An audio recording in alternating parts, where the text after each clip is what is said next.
மிகவும் அருமையான நாள், ஆசீர்வாதமான வார்த்தை. இந்த நாளை படைத்த தேவன் உங்களோடு பேசுகிறாரே. இந்த வார்த்தை சிலுவையில் நடக்கும் அதிசயங்களில் ஒன்று.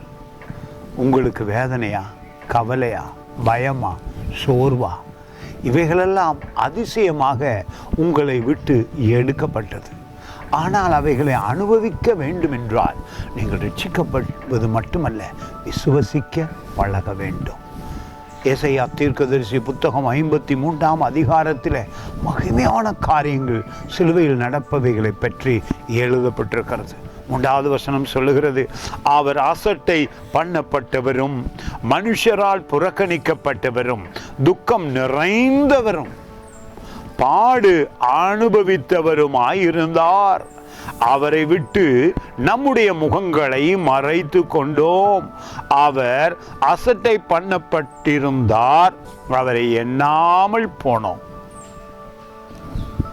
அசட்டை பண்ணப்பட்டிருந்தார்.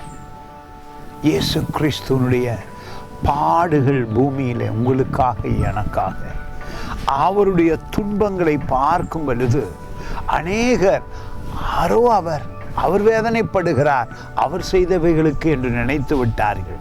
ஆனால் நீங்களும் நானும் தீர்க்க தரிசனங்களை அறிந்து ராஜாவாகிய இயேசு கிறிஸ்துவனுடைய பாடுகள், சிலுவையிலே எங்களுடைய மீட்பு, அந்த அதிசய சிந்தை உங்களுக்குள் வரும் பொழுது பிசாசானவன் நடுங்க ஆரம்பிக்கிறான். உங்கள் வியாதிகள் உங்களுக்கே பயப்பட ஆரம்பிக்கிறது.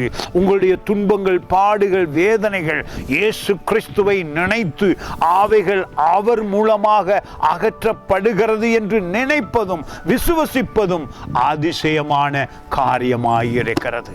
இயேசு கிறிஸ்துவுக்கு நன்றி நன்றி என்று சொல்ல ஏங்க வேண்டும். காரணம், உங்கள் துன்பங்கள், பாடுகள், கஷ்டங்களை அற்புதமாக அவர் எடுத்திருக்கிறார்.